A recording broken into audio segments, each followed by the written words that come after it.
Cerita ini fakta atau fiksi? Silakan putuskan sendiri.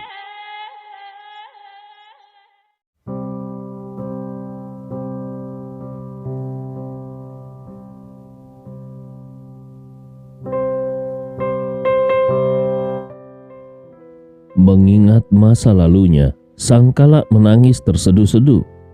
Hati Andi juga terasa perih ketika mendengar suara tangisan Sangkala.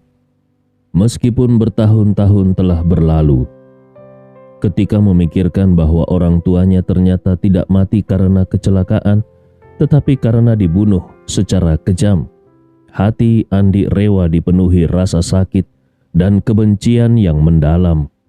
Sebagai seorang anak, dendam terhadap kematian orang tua adalah sesuatu yang tidak bisa dimaafkan. Dendam ini tanpa harus Sangkala katakan, Andi pun pasti akan berjuang sekuat tenaga untuk membalasnya. Kalau tidak, dia akan merasa gagal sebagai seorang anak. Oleh karena itu, dengan suara dingin dia berkata, "Sangkala, tenang saja. Aku Andi Rewa bersumpah di hadapan langit, kalau aku pasti akan membalaskan dendam untuk orang tuaku dengan tanganku sendiri. Semua orang yang terlibat dalam pembunuhan orang tuaku pada waktu itu, tidak peduli siapa mereka, aku tidak akan melepaskan satu orang pun." Sangkala sangat terharu. Itu bagus Puang."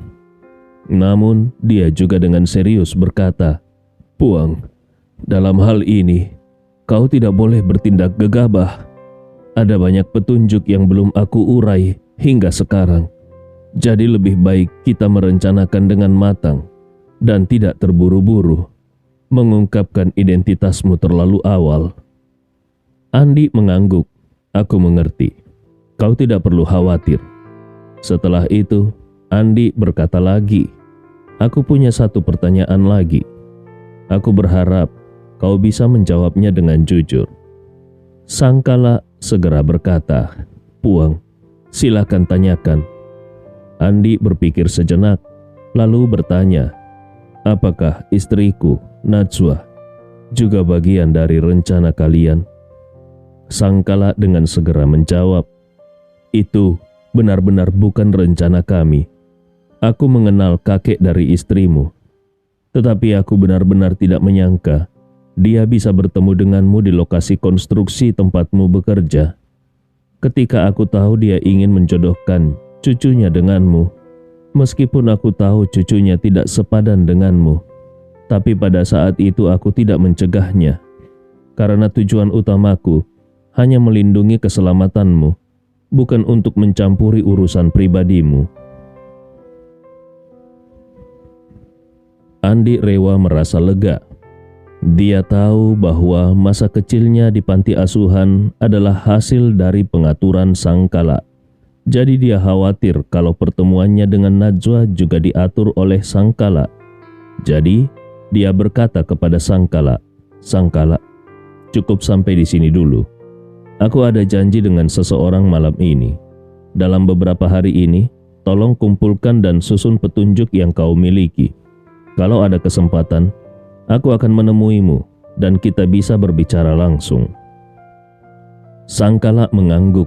"Baik, Puang." Andi menutup telepon.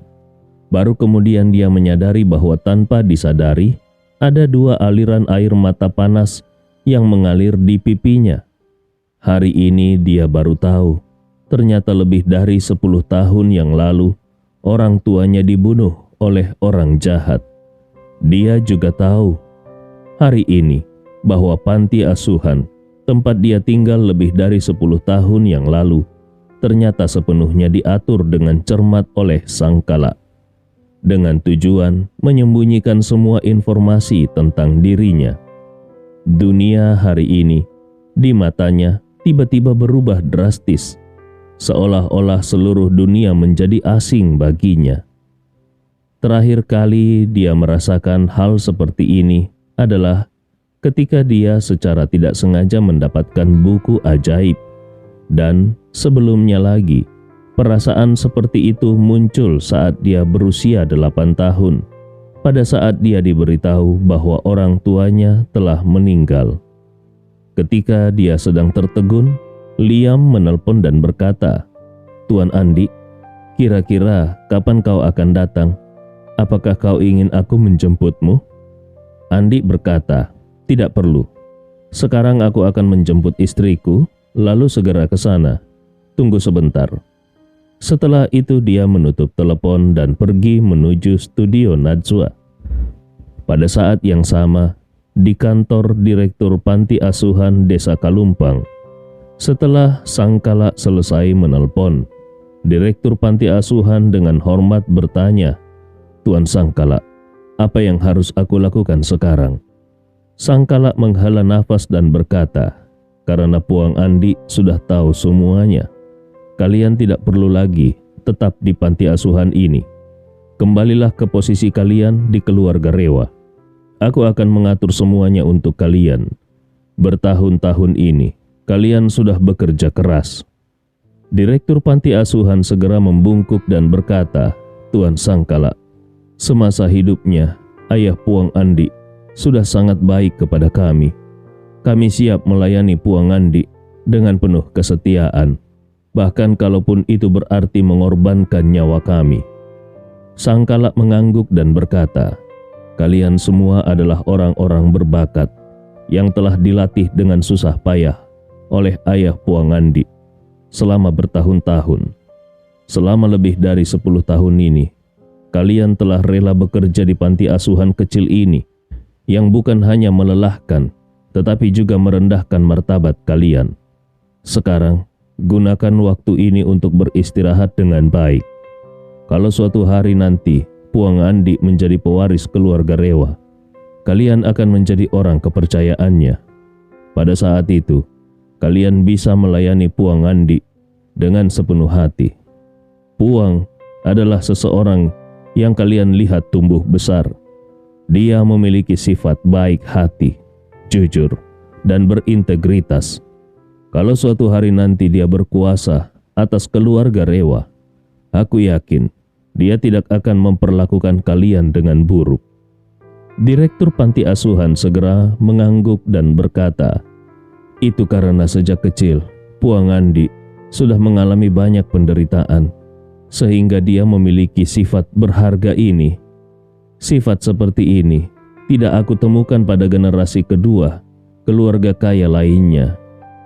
Sangkala tersenyum tipis dan berkata, "Jadi, membiarkan Puang Andi mengalami kesulitan di panti asuhan pada waktu itu sekarang tampaknya bukanlah hal yang buruk.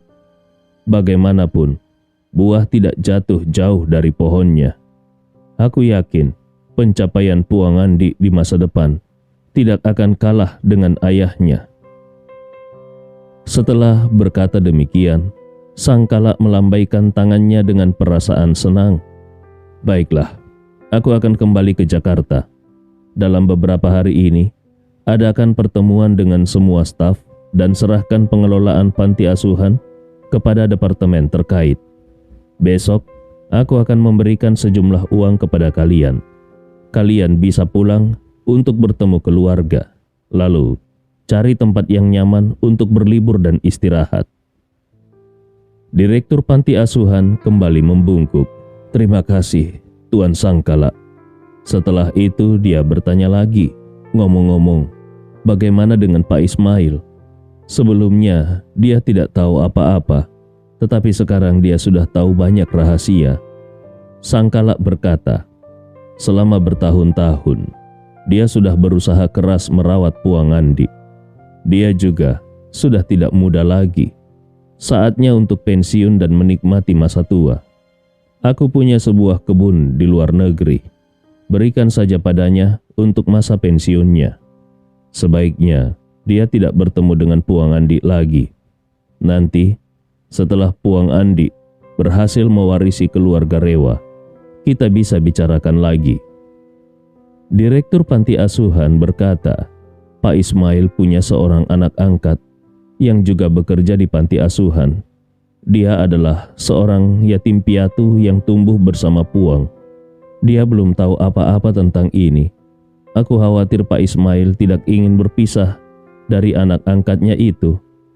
Sang Kala menghela nafas dan berkata, "Bicaralah dengan anak itu. Beritahu beberapa hal secara selektif. Lalu biarkan dia menemani bapak angkatnya ke Kanada. Di sana banyak orang Indonesia, jadi tidak perlu banyak keterampilan bahasa. Keduanya bisa memulai hidup baru dengan cepat di sana. Aku telah menyelidiki latar belakang anak itu. Dia sangat bersih dan memiliki hubungan yang baik dengan Puang Andi. Jadi, dia tidak akan melakukan hal yang merugikan Puang Andi." Direktur panti asuhan mengangguk. "Baiklah." Malam itu, panti asuhan Desa Kalumpang tiba-tiba mengalami pergantian besar. Semua orang diam-diam mengemasi barang-barang mereka. Petugas dari kota datang untuk berkoordinasi dan menggantikan staf lama. Tidak ada yang tahu kenapa tim manajemen panti asuhan, mulai dari direktur panti hingga koki, tiba-tiba diganti semuanya.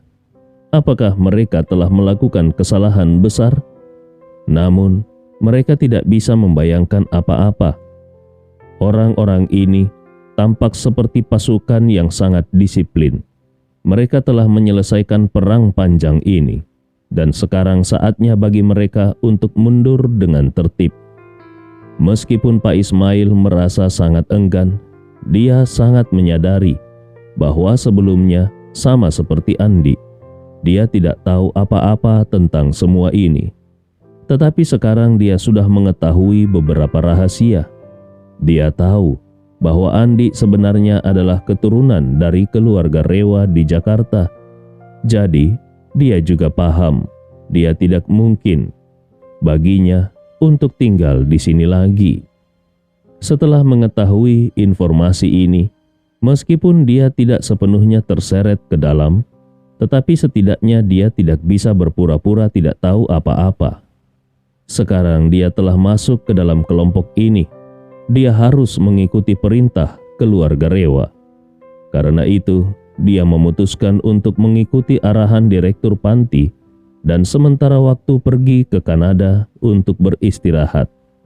Mengenai Tina, Pak Ismail tidak memberitahunya yang sebenarnya.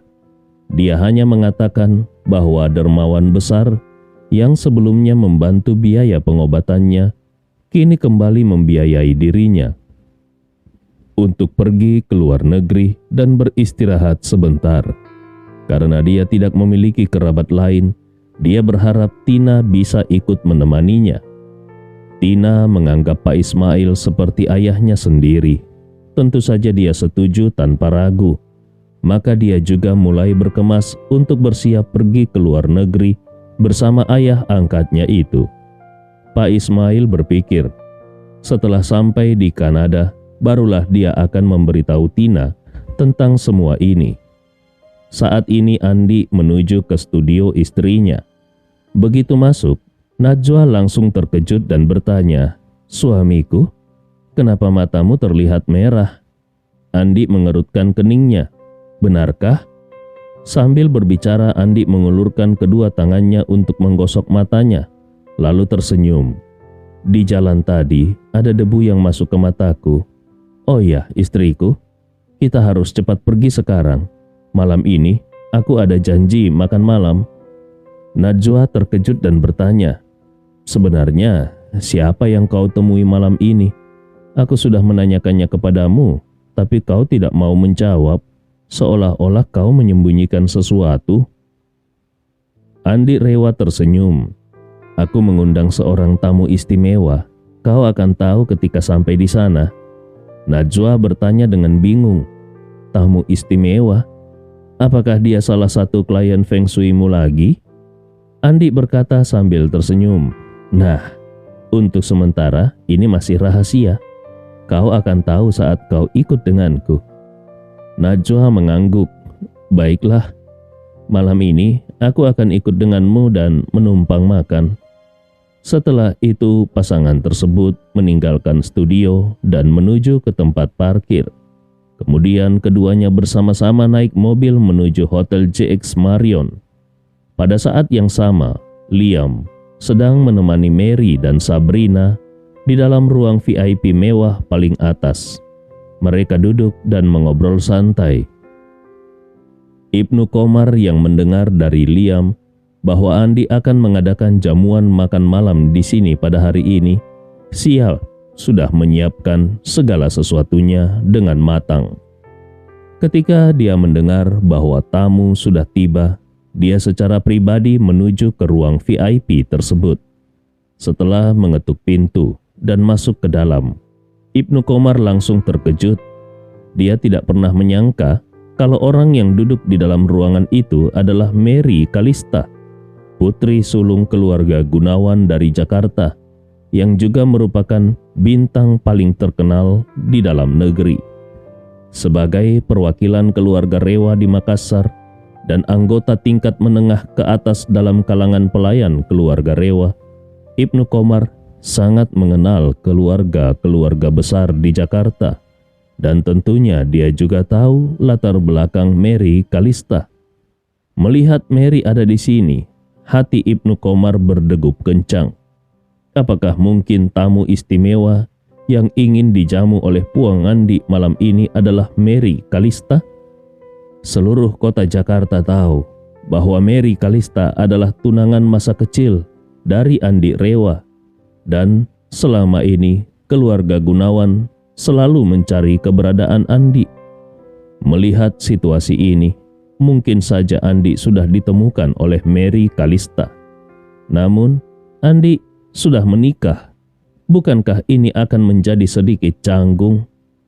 Di tengah rasa canggung yang melanda, Mary Kalista dengan wajah cemberut menatap Ibnu Qomar dan langsung bertanya, "Tuan Ibnu Qomar, apakah kau sudah tahu sejak lama bahwa Andi ada di Makassar?"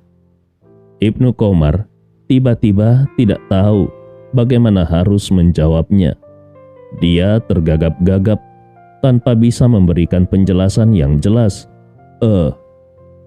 Ini Mary Kalista menggigit gigi putihnya yang kecil dan dengan marah berkata, "Kau sungguh tidak jujur.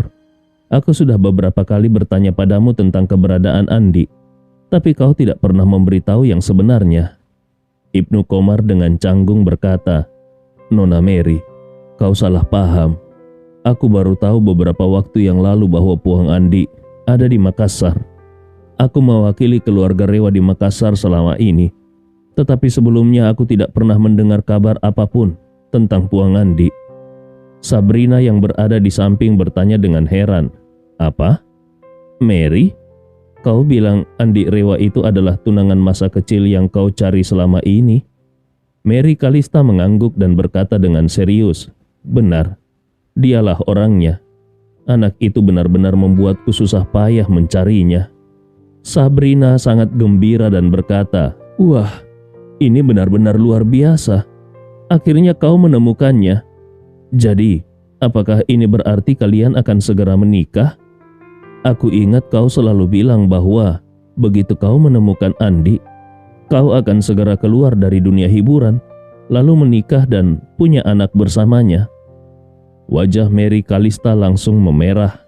Lalu dengan malu-malu dia berkata, Aku ingin begitu tapi ternyata dia sudah menikah."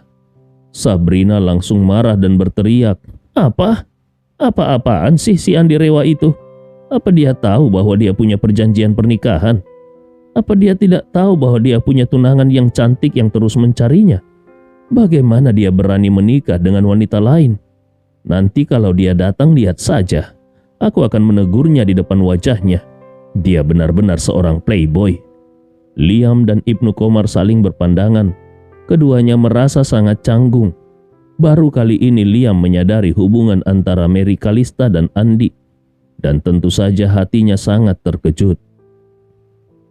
Saat ini Mary Kalista berkata, "Sabrina, sebentar lagi istri Andi juga akan datang. Aku sudah berjanji pada Andi untuk tidak mengungkapkan hubungan kami di meja makan. Jadi, tolong jangan mengatakan hal yang tidak pantas nantinya." Sabrina dengan marah berkata, "Itu tidak bisa diterima. Mumpung istri si playboy itu juga datang, Kita harus memanfaatkan kesempatan ini untuk mengungkapkan semuanya di hadapan istrinya, supaya dia bisa sadar diri dan mundur dengan baik-baik. Aku tidak percaya ada wanita yang berani bersaing dengan seorang Mary Calista dalam urusan suami. Mary Calista dengan serius berkata, "Tidak boleh. Aku sudah berjanji pada Andi.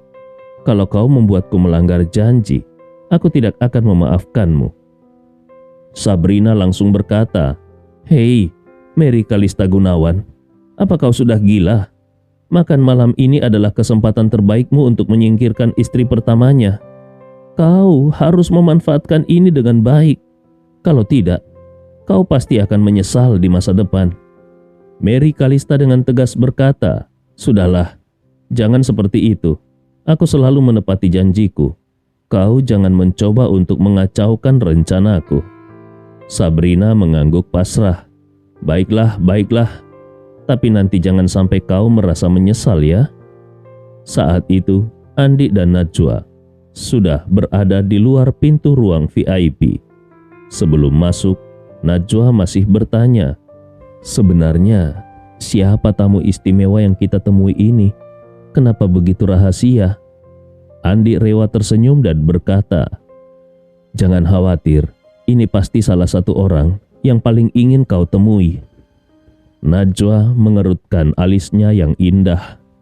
"Orang yang paling ingin aku temui? Aku bahkan tidak tahu siapa yang ingin aku temui saat ini." Andi Rewa tersenyum. "Masuk saja, nanti juga kau akan tahu." Sambil berbicara, dia mengetuk pintu dengan lembut, lalu mendorong pintu ruang VIP itu ke dalam. Saat Najwa melihat ke dalam, dia langsung melihat Mary Calista yang duduk menghadap pintu, dan seketika itu juga dia terpana. Ya ampun, itu Mary Calista? Benar-benar Mary Calista? Najwa tidak pernah berani membayangkan wanita cantik di depannya ini adalah bintang film favoritnya, Mary Calista. Saat ini, Mary Calista bisa dikatakan sebagai bintang film paling terkenal dan berpengaruh di dalam negeri. Bahkan, banyak bintang film yang menjadi penggemarnya dan secara terbuka mengungkapkan rasa suka mereka padanya di TikTok maupun media sosial lainnya. Ini terutama karena Mary Calista bukan hanya memiliki penampilan menawan dan kualitas eksternal yang luar biasa, tetapi yang lebih penting lagi, kemampuan aktingnya sangat bagus. Dia sangat percaya diri di depan kamera, dan ini sangat berkaitan dengan pembawaan bangsawan yang dikembangkannya sejak kecil. Yang membuat para penggemarnya sangat memujanya adalah sifatnya yang angkuh, sehingga tidak pernah menoleransi kebiasaan buruk di industri hiburan dan tidak mau kompromi dengan siapapun di dalamnya. Hal ini terutama disebabkan oleh kekuatan luar biasa keluarga Gunawan. Tidak ada seorang pun atau perusahaan manapun di dunia hiburan dalam negeri yang bisa menekannya. Masuknya dia ke dalam dunia hiburan seperti seorang putri yang keluar dari istana pada zaman dahulu, baik dari segi status kedudukan maupun kekuatan. Dia jauh lebih unggul dibandingkan orang-orang di dunia hiburan. Oleh karena itu, tidak ada yang berani macam-macam padanya, dan dia pun bisa tetap mempertahankan keasliannya di dunia hiburan tanpa terpengaruh sedikit pun. Ketika Mary Calista melihat Najwa, dia juga tidak bisa menahan rasa terkejutnya. Dia benar-benar tidak menyangka kalau istri Andi ternyata secantik ini. Tentu saja Andi Rewa yang dia rindukan selama ini memang sangat tampan. Jadi bersama dengan wanita seperti Najwa tentu saja sangat cocok. Tetapi bagaimanapun juga, Andi belum mengungkapkan identitasnya sebagai keturunan keluarga Rewa. Sedangkan wanita sempurna seperti Najwa, bahkan di antara banyak anak bangsawan di Jakarta, belum tentu ada yang bisa mempersuntingnya. Tampaknya persaingan kali ini benar-benar punya kekuatan yang tidak bisa diremehkan. Saat ini Najwa agak gugup. Dia bertanya dengan suara pelan kepada Andi. "Suamiku, benarkah kita akan makan malam bersama Mary Kalista malam ini?" Andi mengangguk sambil tersenyum. "Bagaimana menurutmu? Apakah ini kejutan?" Najwa sangat gembira hingga kehilangan kata-kata. Dia bertanya dengan suara rendah, "Kalau begitu nanti, apakah aku bisa minta foto dan tanda tangannya?" Andi tertawa mendengar pertanyaan Najwa. Melihat situasi seperti ini, keputusan Andi untuk terus menyembunyikan kebenaran dari Najwa ternyata sangat bijaksana. Kalau tidak, sangat mungkin akan membawa bahaya bagi Najwa. Pada saat ini Sabrina terus memandang Andi dengan tatapan marah. Menurut pandangannya, Andi adalah pria yang berhati dingin yang telah mengecewakan Mary Kalista, sehingga Andi menjadi duri dalam pandangannya. Bahkan, Sabrina merasa tergoda untuk langsung mengungkapkan kebenaran di meja makan. Tetapi setelah mengingat peringatan Mary Kalista, dia memutuskan untuk sementara menahan diri. Di meja makan, Najwa duduk di sebelah Mary Kalista, sementara Andi duduk di sebelah Najwa. Mary Kalista melirik Andi, lalu sengaja tersenyum sambil bertanya kepada Najwa, "Nyonya Andi, bolehkah aku tahu sudah berapa lama kau dan Tuan Andi menikah?" Najwa dengan cepat menjawab, "Sudah lebih dari 3 tahun, hampir 4 tahun. Mary Kalista mengangguk pelan dan bertanya lagi, "Sudah punya anak?" Najwa menggelengkan kepalanya dan berkata, "Belum." Mary Kalista pura-pura menunjukkan ekspresi terkejut, lalu bertanya, "Sudah menikah selama 4 tahun dan belum punya anak? Apakah kau dan Tuan Andi termasuk pasangan yang tidak memiliki anak?" Najwa merasa sedikit canggung dan berkata, "Sebenarnya tidak juga. Bagaimana ya? Kami berdua. Andi melihat bahwa Najwa tampak bingung menjawab. Jadi dia segera mendekat dan berkata, "Saat ini, kami berdua belum siap untuk punya anak." Mary Kalista yang memang cerdas melihat wajah malu Najwa dan reaksi cepat Andi, segera menyadari bahwa pasti ada cerita di balik ini. Dia mengangguk ringan dan tersenyum lalu berkata, "Tidak punya anak juga tidak masalah." Andi tiba-tiba teringat ucapan Mary Kalista tentang tidak ingin menjadi ibu tiri di usia muda. Dia merasa sedikit tidak nyaman, meskipun dia tidak benar-benar marah. Bagaimanapun, yang bersalah adalah dirinya yang mengecewakan Mary Kalista, bukan sebaliknya. Pada saat ini Najwa bertanya dengan sangat heran, "Nona Mary, kau adalah bintang besar dan selalu tinggal di Jakarta dan luar negeri. Bagaimana bisa kau datang ke Makassar dan bagaimana kau bisa kenal dengan suamiku?" Mary Kalista tersenyum dan menjawab, "Sebenarnya, aku di sini untuk menjadi brand ambassador Tuan Liam." Liam segera memperkenalkan diri, "Nyonya Andi, aku Liam, manajer umum farmasi biotech." Najwa dengan sopan mengangguk kepada Liam. Dia menanyakan beberapa pertanyaan basa-basi, kemudian berbisik kepada Andi di sebelahnya, "Apakah kau memberikan konsultasi Feng Shui lagi?" Andi tersenyum dan berkata, "Iya. Tuan Liam memintaku untuk melihat Feng Shui pabrik obatnya. Kebetulan, dia juga mengundang Nona Mary sebagai brand ambasadornya. Aku tahu kau sangat menyukai Nona Mary, jadi aku membawamu ke sini untuk bertemu dengannya." Najwa akhirnya mengerti. Ternyata bukan suaminya yang mengenal bintang besar Mary Kalista, melainkan suaminya yang membantu Liam melihat Feng Shui, dan Liam kebetulan mengundang Mary Kalista sebagai brand ambassador. Dengan demikian, urutan logikanya menjadi sangat masuk akal. Saat ini Mary Kalista dengan serius berkata, "Nyonya Andi, Tuan Andi memang sangat berbakat dalam seni Feng Shui. Dia sangat mengesankan. Jadi, aku berencana untuk mengundang dia ke rumahku di Jakarta dalam beberapa hari mendatang untuk melihat feng shui keluarga kami. Mungkin akan memakan waktu sekitar 3 hingga 5 hari. Apakah itu tidak masalah bagimu?" Najwa segera tersenyum dan berkata, "Tidak masalah, tidak masalah. Asalkan Nona Mary tidak menganggap kemampuannya biasa-biasa saja dan keterampilannya terbatas, itu sudah cukup." Mary Kalista merasa lega dan tersenyum sambil berkata, "Bagaimana mungkin aku seperti itu? Aku yakin Tuan Andi adalah seseorang yang luar biasa. Kekuatannya pasti tidak biasa."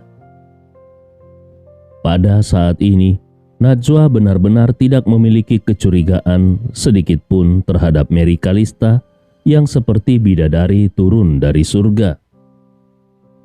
Dalam pandangannya, Mary Kalista adalah perwujudan wanita paling sempurna di zaman ini.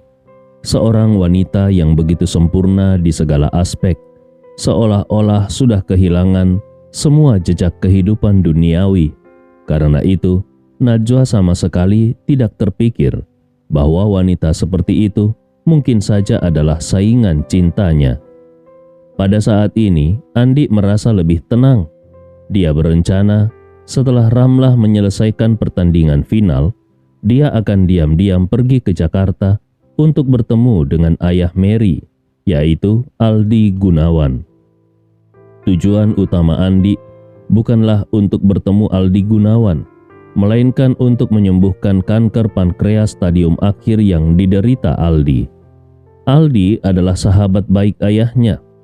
Selama bertahun-tahun, Aldi bukan hanya mengunjungi makam orang tua Andi setiap kali hari raya, tetapi juga tidak pernah berhenti mencari keberadaan Andi. Kebaikan ini harus dibalas oleh Andi. Selain itu, Andi juga bisa memanfaatkan kesempatan ini untuk pergi ke Jakarta dan menemui sang kala untuk mendapatkan lebih banyak petunjuk dan informasi. Jadi, kalau dia pergi ke Jakarta kali ini, setidaknya membutuhkan waktu beberapa hari untuk meninggalkan rumah selama beberapa hari, tanpa menimbulkan kecurigaan dari istrinya. Alasan terbaik adalah menerima undangan dari Mary Kalista untuk pergi ke Jakarta dan melihat feng shui keluarga Mary Kalista. Dengan Mary Kalista yang secara langsung menyampaikan undangan di depan istrinya, Najwa tidak akan lagi memiliki keraguan. Mary merasa sangat senang melihat Najwa dengan mudah menyetujui permintaannya. Dia mengangguk dan berkata sambil tersenyum, "Tidak disangka Nyonya Andi begitu pengertian. Aku tadinya khawatir kau mungkin tidak akan setuju." Najwa buru-buru berkata, "Nona Mary, aku sangat senang kau menghargai kemampuan suamiku. Mana mungkin aku tidak setuju. Kalau nanti ada yang kurang berkenan dengan suamiku, aku harap kau maklum." Mary tersenyum dan berkata, "Bagaimana mungkin? Aku sangat percaya pada kemampuan Tuan Andi. Aku yakin ayah dan keluargaku juga akan merasa demikian. Jadi, aku benar-benar berterima kasih kepada Nyonya Andi." Najwa merasa sangat terhormat dan buru-buru berkata, "Nona Mary, kau benar-benar terlalu sopan." Andi melihat Mary terus-menerus menggunakan kata-kata yang memiliki maksud tersembunyi, seolah memberi sinyal tertentu secara diam-diam. Dalam hatinya, dia merasa tidak berdaya dan sedikit frustrasi. Dia tahu bahwa ini adalah pesan yang disampaikan Mary kepada dirinya dan secara implisit kepada Najwa, bahkan bisa dianggap sebagai bentuk provokasi Mary di hadapannya dan Najwa. Namun, Andi tidak bisa berbuat apa-apa. Bagaimanapun semua ini adalah akibat dirinya yang mengecewakan Mary, dan juga karena dia mengkhianati perjanjian pernikahan yang dibuat orang tua mereka bertahun-tahun yang lalu. Apapun alasannya, dia tidak punya alasan untuk menyalahkan Mary. Selain itu, yang membuat Andi lebih frustrasi adalah dia tidak bisa menolak Mary seperti dia menolak Elsa. Meskipun Elsa menyukainya, Andi merasa dia tidak berutang apapun pada Elsa.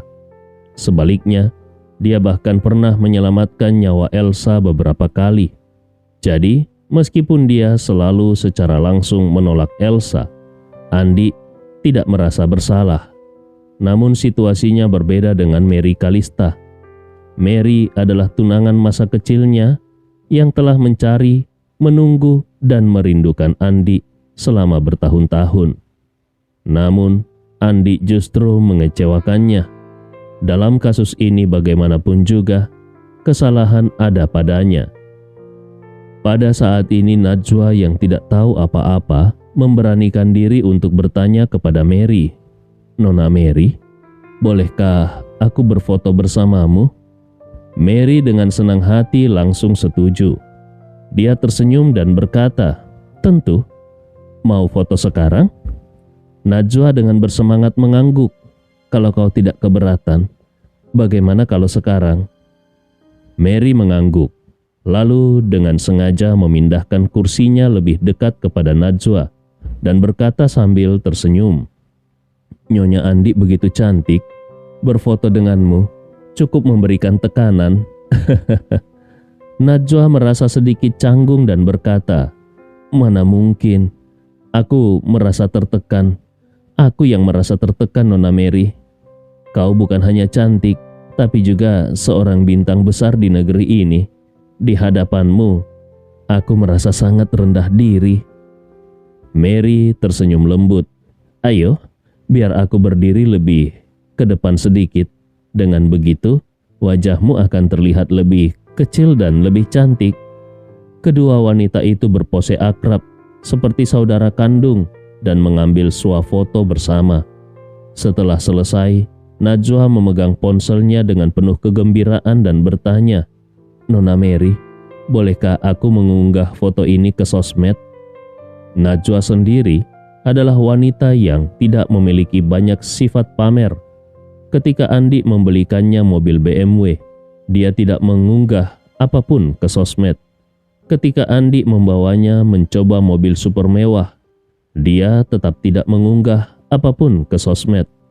Bahkan ketika mereka tinggal di rumah mewah kelas atas di Villa Desiland, dia tetap tidak mengunggah apapun ke sosmed. Satu-satunya momen dia pernah pamer di medsos adalah ketika suaminya, Andi, membangun kebun sayur untuknya dalam semalam. Namun kali ini dia benar-benar tidak bisa menahan diri. Bagaimanapun, Mary adalah artis favoritnya, idolanya. Makan bersama idolanya, bahkan berfoto bersama, adalah sesuatu yang hanya terjadi sekali seumur hidup. Mary dengan murah hati mengangguk sambil tersenyum. "Tentu saja, Nyonya Andi, silakan saja." Setelah mendapatkan persetujuan dari Mary, Najwa segera berterima kasih dengan gembira, lalu membuka ponselnya dan mengunggah foto tersebut di sosmednya. Dia menambahkan caption keterangan, "Tidak pernah terbayangkan dalam mimpi sekalipun kalau aku bisa bertemu dengan idolaku dan berfoto bersama." Begitu foto itu diunggah, foto tersebut langsung mendapat banyak suka dan komentar. Unggahan sosmed Najwa memicu kekaguman dan rasa iri dari banyak orang. Bahkan banyak yang mengiriminya pesan pribadi yang menanyakan detail pertemuannya dengan Mary. Banyak dari mereka yang bertanya, apakah Mary sedang berada di Makassar dan apakah dia bisa membantu mereka meminta tanda tangan Mary dan pertanyaan-pertanyaan lainnya. Di sebelahnya, Mary tertawa dan berkata, "Nyonya Andi, kali ini kedatanganku ke Makassar tidak diberitahukan kepada publik. Jadi kalau ada yang bertanya, tolong jangan bilang aku ada di Makassar." Najwa segera mengangguk. "Aku mengerti, Nona Mary. Jangan khawatir. Aku tidak akan memberitahukannya kepada siapapun." Mary mengangguk dan tersenyum. "Oh iya, Nyonya Andi, bagaimana kalau kita saling menambahkan nomor sebagai teman di daftar kontak chat? Jadi kita bisa langsung berkomunikasi lewat chat kalau ada apa-apa." Najwa terkejut dan berseru, "Menambahkan nomor sebagai teman? Nona Mary ingin menambahkan nomorku di daftar kontak chatnya?" Najwa hampir tidak percaya kalau idolanya Mary Kalista justru ingin menambahnya sebagai teman di kontak chat. Sebelumnya dia sebenarnya pernah berpikir untuk melakukannya. Karena kalau dia bisa menambahkan Mary sebagai teman, maka meskipun Mary tidak sering merespons, tetapi setidaknya dia bisa melihat status Mary dan mengikuti perkembangan terbarunya. Namun, dia kemudian berpikir bahwa statusnya dan Mary berbeda jauh. Bisa makan bersama saja sudah merupakan keberuntungan besar. Bagaimana mungkin dia berani menambahkan sebagai teman kontak chat? Tetapi siapa sangka Mary justru mengambil inisiatif untuk menambahnya sebagai teman. Menjadi teman di daftar kontak chat dengan idola sendiri. Ini adalah sesuatu yang bahkan tidak berani dia impikan. Setelah Mary dan Najwa saling menyimpan nomor satu sama lain, Mary lalu melihat ke arah Andi dan tersenyum. "Ngomong-ngomong Tuan Andi, bagaimana kalau kita juga saling menambahkan sebagai teman?" Setelah berbicara, dia mengulurkan kode QR chat-nya di depan Andi. Andi hanya bisa mengeluarkan ponselnya, memindai kode itu dan menambahkan Mary sebagai teman. Setelah berhasil, Mary mengedipkan mata ke arahnya dengan senang hati. Lalu dia bertanya dengan nada serius, "Tuan Andi, kira-kira kapan kau akan berangkat ke Jakarta? Bisa beritahu kepadaku perkiraan waktunya? Jadi aku bisa bersiap-siap." Andi Rewa menjawab, "Minggu depan, tapi aku belum bisa menentukan waktu pastinya sekarang." Mary mengangguk dan tersenyum. "Baiklah Tuan Andi, aku dan ayahku akan menunggu kedatanganmu di Jakarta." Tiba-tiba Andi teringat dengan apa yang Mary katakan sebelumnya, bahwa begitu dia tiba di Jakarta dan bertemu dengan ayahnya, mungkin ayahnya akan memukulinya. Semakin dia memikirkan hal ini, semakin dia merasa tidak enak untuk bertemu dengan Aldi Gunawan. Sementara Andi merasa pusing memikirkan pertemuannya dengan keluarga Gunawan. Di dalam ruang perawatan intensif di Rumah Sakit Makassar, Rika Akana, asistennya Tanaka, dan Nobu Asahi dari keluarga Asahi berdiri diam di kedua sisi tempat tidur pelatih Rika, yaitu Yamamoto. Yamamoto yang terbaring di tempat tidur terlihat sangat lemah. Dokter baru saja melakukan pemeriksaan tubuh ketiga kalinya dan kembali memastikan bahwa sistem saraf di tubuhnya mengalami cedera parah seluruhnya. Hampir tidak ada kemungkinan untuk pulih. Adapun huruf-huruf yang terukir di dahinya masih terlihat jelas. Rika sangat berharap dokter bisa menggunakan perban untuk menutupi dahi Yamamoto agar pelatihnya itu tidak semakin tertekan. Namun Yamamoto dengan tegas menolak saran ini. Huruf-huruf yang tertulis di dahinya ini adalah penghinaan terbesar dalam hidupnya, tetapi juga merupakan pelajaran paling mendalam baginya. Sebelum Andi menghancurkannya dengan satu tamparan, Yamamoto masih merasa dirinya adalah seorang ahli seni bela diri kelas dunia. Baru setelah tamparan dari Andi, dia menyadari kalau dia hanyalah seekor semut kecil di jalan seni bela diri. Setiap orang yang mengabdikan diri pada seni bela diri memiliki semacam martabat.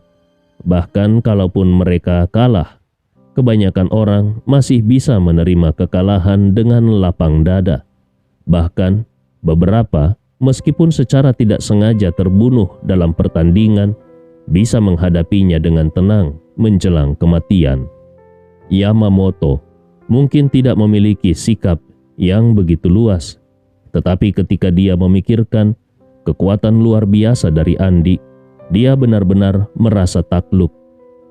Saat ini, Rika Akana memandangnya dengan ekspresi sedih dan berkata, "Sensei, aku sudah berbicara dengan ayahku. Dia akan menghubungi rumah sakit dan dokter terbaik di Tokyo. untuk membantumu dengan perawatan dan pemulihan. Besok akan ada pesawat khusus yang datang untuk membawamu kembali ke Jepang. Yamamoto yang terbaring di tempat tidur tidak bisa bergerak sama sekali, hanya kepalanya yang bisa menggeleng pelan sambil dia berkata, "Tidak, aku tidak akan pergi." Saat itu, dengan suara parau dia berkata, "Lukaku tidak mungkin bisa disembuhkan oleh dokter manapun. Kembali ke Jepang juga tidak akan lebih baik daripada di sini. Sebagai pelatihmu, aku tidak bisa meninggalkanmu sendirian di sini. Aku ingin menemanimu menyelesaikan pertandingan, lalu kembali ke Jepang bersamamu."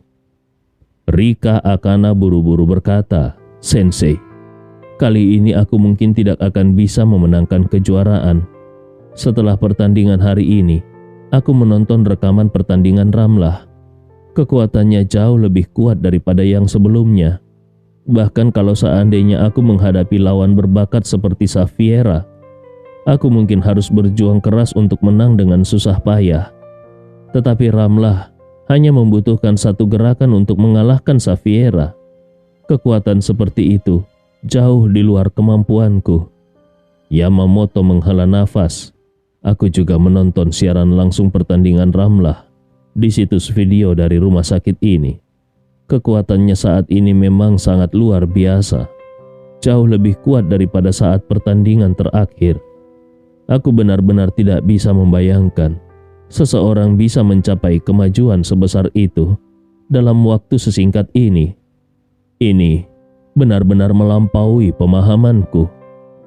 Rika Akana dengan serius berkata, "Aku rasa ini ada hubungannya dengan pelatihnya Tuan Andi. Tuan Andi baru mulai melatihnya pada pertandingan terakhir."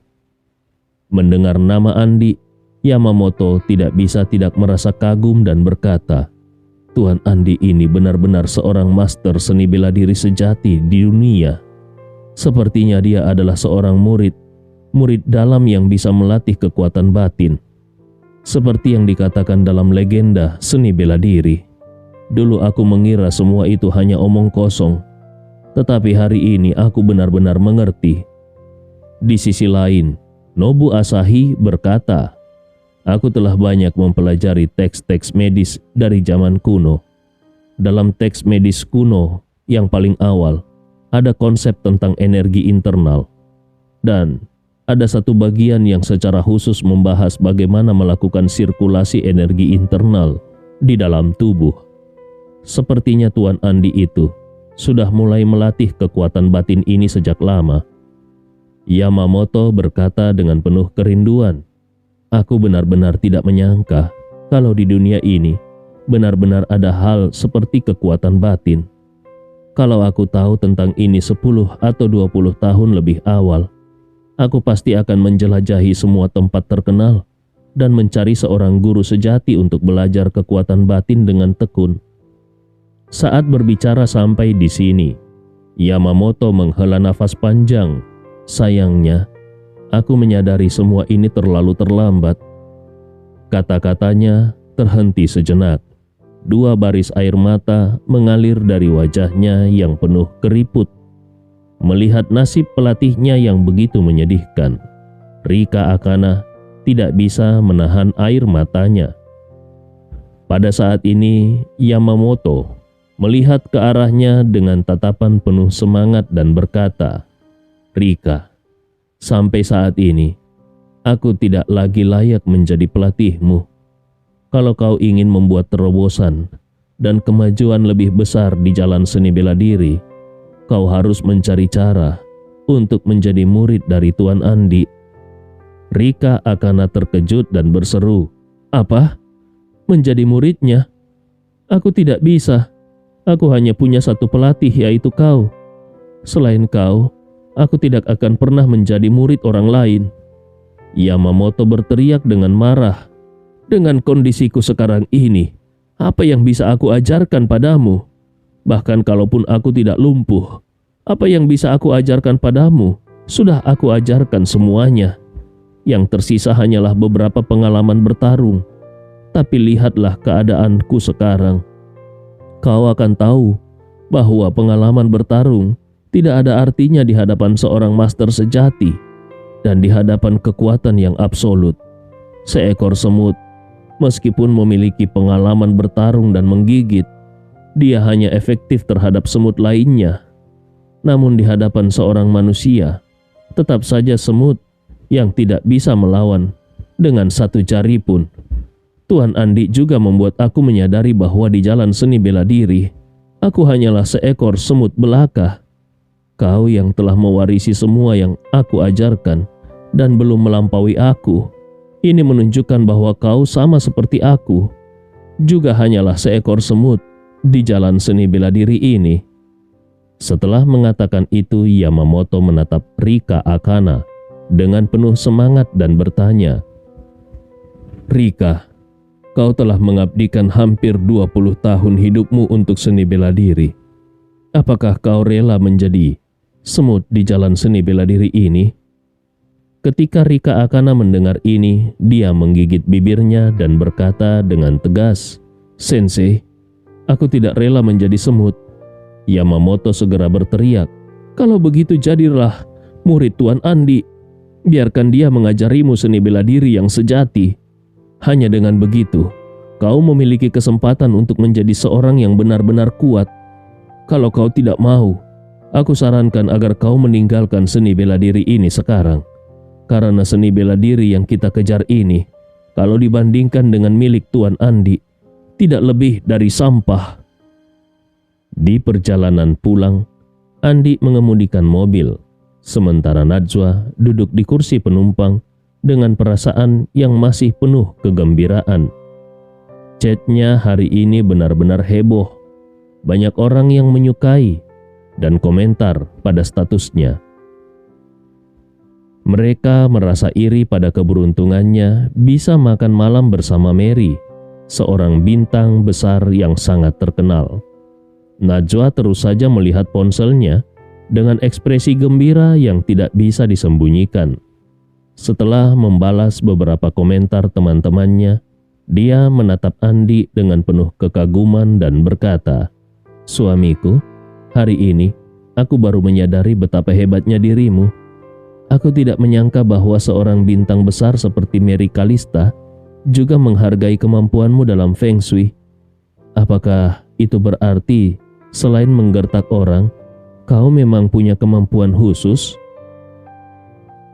Andi tersenyum dan berkata, "Hei, aku tidak pernah bilang bahwa kemampuanku dalam Feng Shui hanya untuk menggertak orang. Hanya saja kau, ayahmu dan ibumu selalu berpikir bahwa aku hanya menggertak orang. Feng Shui itu sebenarnya ada dasar ilmiahnya." Najwa mengangguk dan berkata dengan serius, "Aku tahu Feng Shui itu memang ada dasar ilmiahnya. Aku hanya tidak terlalu percaya kalau kau benar-benar bisa Feng Shui." Andi tidak terima dan bertanya balik, "Kenapa kau tidak percaya kalau aku bisa Feng Shui?" Najwa berkata, "Karena aku mengenalmu. Seperti yang kau bilang, kau dibesarkan di panti asuhan sejak kecil, dan panti asuhan tidak mengajarkan Feng Shui. Setelah keluar dari panti asuhan, kau bekerja di lokasi konstruksi, lalu kakekku menyuruhku menikah denganmu. Selama bertahun-tahun ini, kau hanya mengurus pekerjaan rumah tangga. Kapan kau belajar tentang Feng Shui?" Andi tertawa dan berkata, "Feng Shui adalah sesuatu yang bisa dipelajari dengan mendalaminya.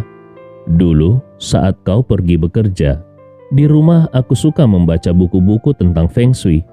Semakin banyak aku mempelajarinya, semakin aku memahaminya. Sebenarnya, sebelum mendapatkan buku ajaib, Andi memang tidak terlalu mengerti tentang Feng Shui.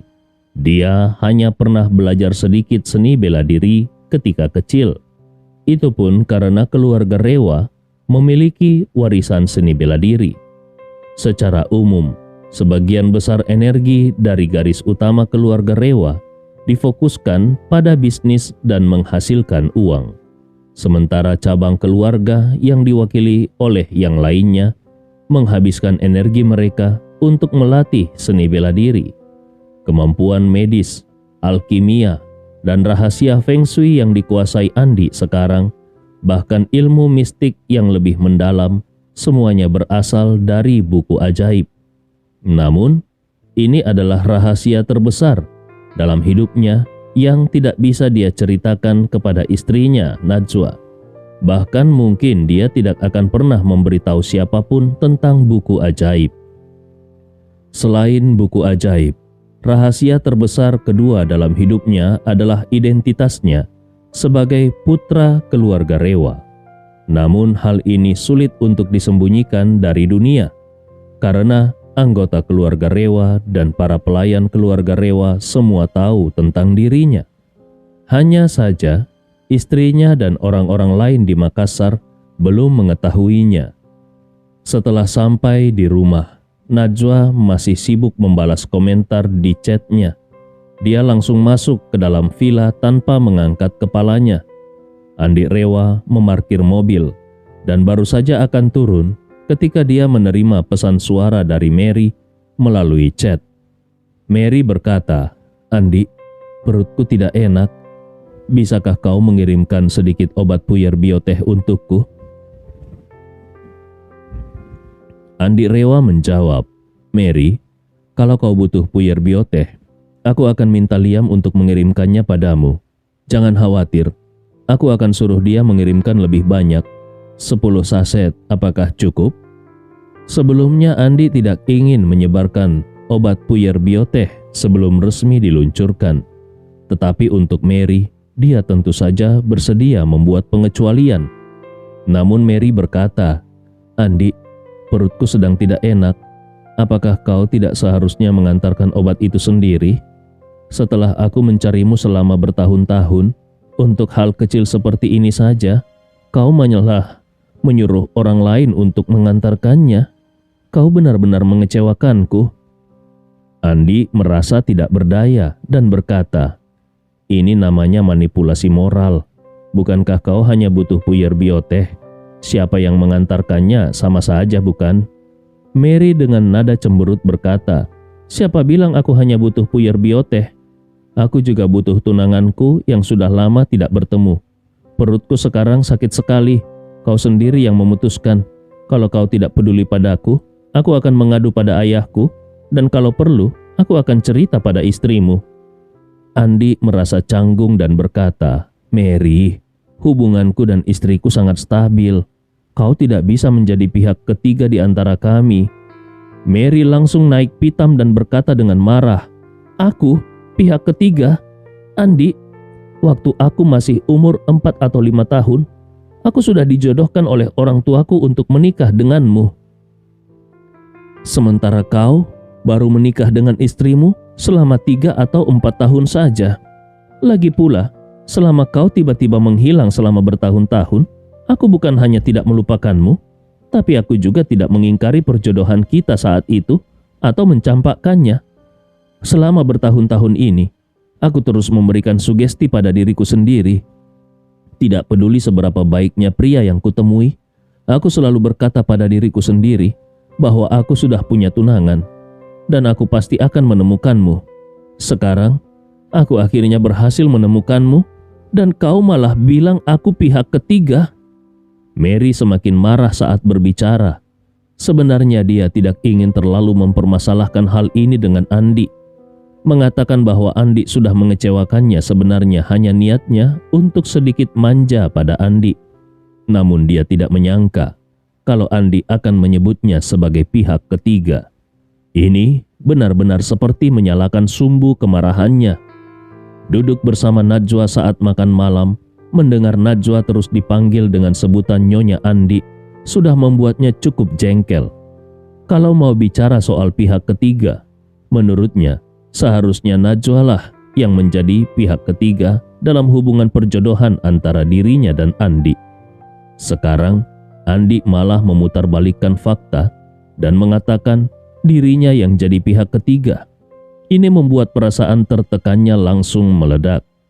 Dengan segera dia mulai menangis dan berkata, "Andi, tunggu sampai kau datang ke Jakarta. Aku akan menunjukkan puluhan buku harian yang kutulis selama belasan tahun ini Sejak hari kau menghilang, kau harus membacanya satu persatu.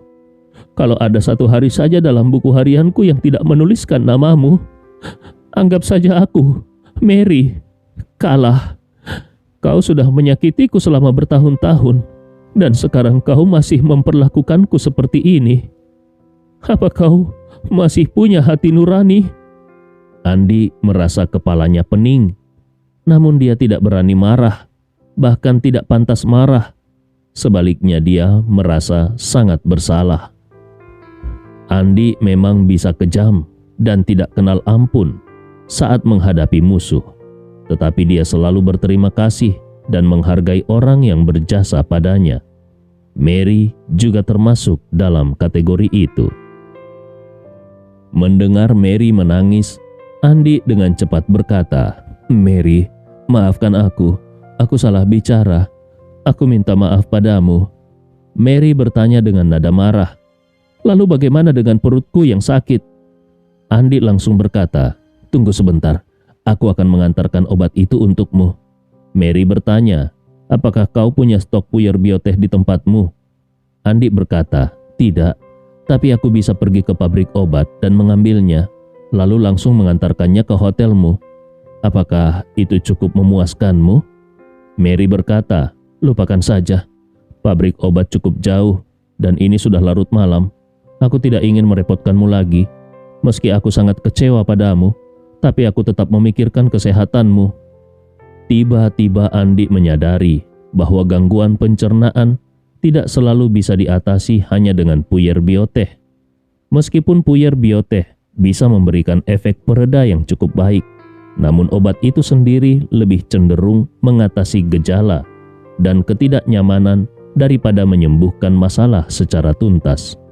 Obat ini mirip dengan permen untuk sakit tenggorokan. Beberapa permen bisa memberikan rasa nyaman dan meredakan rasa sakit tenggorokan. Tetapi masalah utama seperti radang tenggorokan atau panas dalam mungkin tidak bisa diatasi sepenuhnya. Kalau memang ada masalah kesehatan di pencernaan Mary, penting untuk menyelesaikan akar permasalahannya agar bisa sembuh sepenuhnya. Mengingat hal itu, dia langsung berkata, "Tunggu aku di hotel. Aku akan datang dan memberikan perawatan sistematis untukmu." Cerita ini fakta atau fiksi? Silakan putuskan sendiri.